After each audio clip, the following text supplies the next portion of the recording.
Anthony Munday was an English playwright and miscellaneous writer. He was baptized on 13th of October 1560 in St Gregory by Paul's, London, and was the son of Christopher Munday, a stationer, and Jane Munday. The chief interest in Munday for the modern reader lies in his work as one of the chief predecessors of Shakespeare in English dramatic composition, as well as his writings on Robin Hood. Biography. He was once thought to have been born in 1553, because the monument to him in the church of St. Stephen, Coleman Street, stated that at the time of his death he was 80 years old. For the inscription we likewise learn that he was a citizen and draper. In 1589 he was living in the city, and dates his translation of the history of Parmendos from My House in Cripplegate, that he carried on the business of a draper, or had some connection with the trade as late as 1613, may be gathered from the following passage at the close of The Triumphs of Truth, the city pageant for that year, by Thomas Middleton, the firework being made by Master Humphrey Nichols,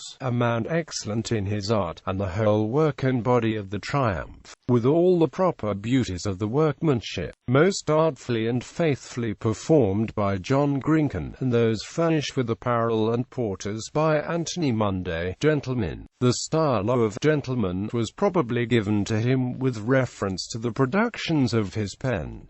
Early years. He probably already had appeared on the stage as an actor when he was band apprenticed in 1576 for 8 years to the stationer John Hall, an apprenticeship from which he was soon released.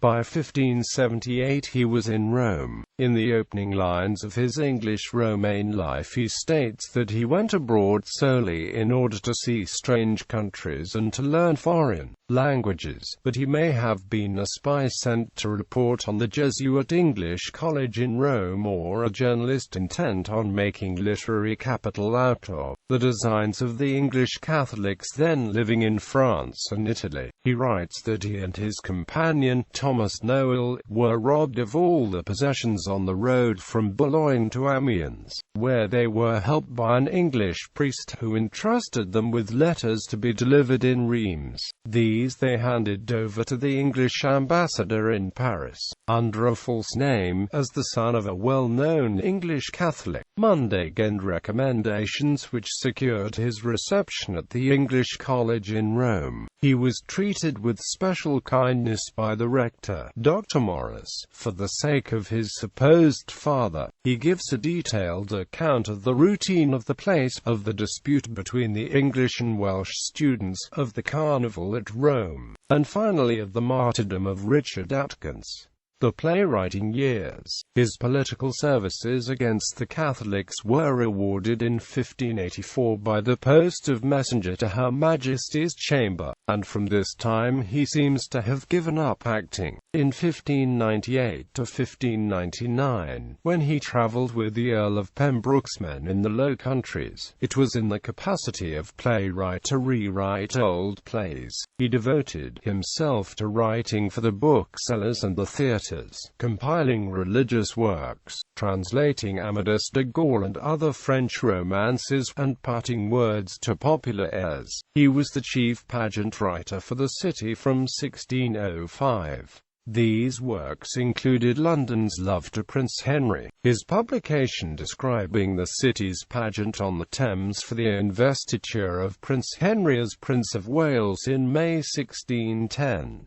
One of the more gorgeous Lord Mayor's shows was that of 1616, which was devised by Munday. His works, at what date he acquired the title of poet to the city, is not known. He had certainly been previously employed in a similar capacity, as Ben Jonson introduces him in that capacity in The Case is Altered, which was written in 1598 of 1599. He ridicules upon Don Antonio Balladino, and Middleton mentions him in his Triumphs of Truth. Munday was a very prolific author in verse and prose, original and translated, and may be counted among the predecessors of Shakespeare in dramatic composition. One of his earliest works was The Mirror of Mutability, from 1579. He dedicated it to his longtime patron Edward.The, 17th Earl of Oxford, and perhaps then belonged to the Earl's company of players, to which he had again attached himself on his return from Italy. Munday's Banquet of Dainty Conceits was printed in 1588. Nearly all the existing information respecting Anthony Munday's dramatic works is derived from Philip Henslow's papers.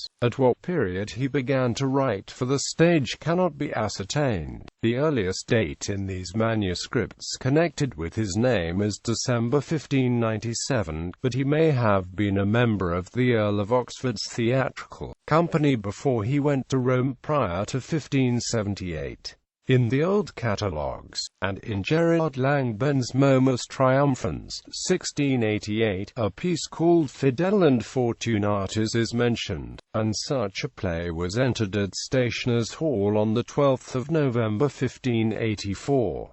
There is little doubt that this is the same production, two copies of which have been discovered, with the running title of Two Italian Gentlemen, that being the second title to Fidel and Fortunatus in the register. Both copies are without title pages, but to one of them is prefixed to dedication signed A.M., and we may with tolerable certainty conclude that Anthony Munday was the author or translator of it, and that it was printed about the date of its entry on the stationer's books. Munday wrote two plays on the life of Robin Hood, The Downfall and the Death of Robert Earl of Huntington, first mentioned in the Rose Theatre records in 1597-8 and published in 1601.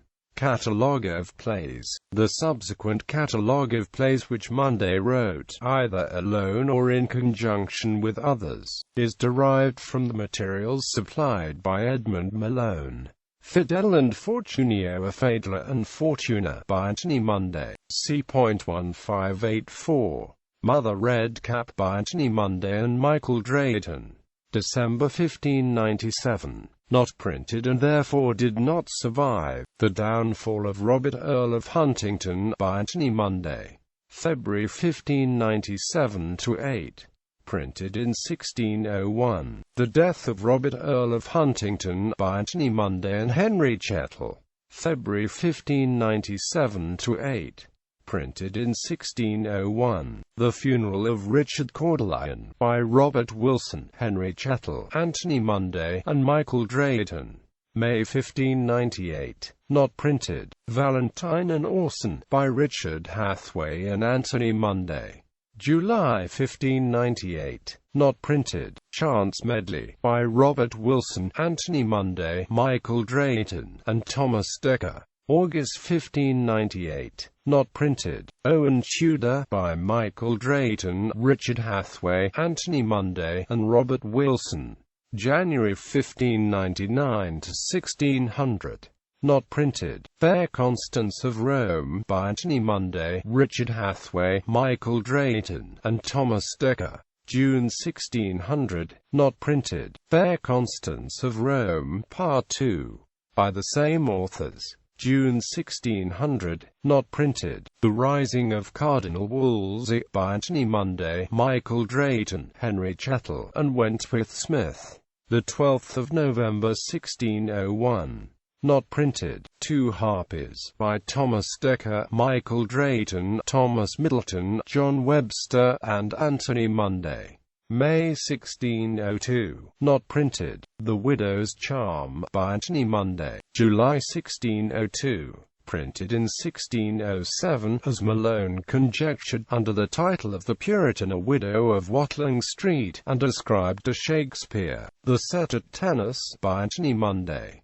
December 1602. Not printed. The first part of the Life of Sir John Oldcastle by Anthony Munday, Michael Drayton, Robert Wilson, and Richard Hathway, printed anonymously in 1600, and again in 1619 under the name of William Shakespeare. Translations Palmer and Oliver. Francisco de Moraes' The Honourable, Pleasant and Rare Conceited History of Parmendos. Etienne de Maisonneuve's Gerleon of England. The Anonymous Primalion of Greece. Amadis de Gaul. Palmerin of England. Contemporary reception. The earliest praise of Munday is contained in William Webb's Discourse of English Poetry, 1586, where his Sweet Sobs of Sheepherds and Nymphs is especially pointed out as very rare poetry. Francis Mears, in 1598, enumerating many of the best dramatic poets of his day, including Shakespeare, Hayward, Chapman, Porter, Lodge, etc., gives Anthony Munday the praise of being our best plotter.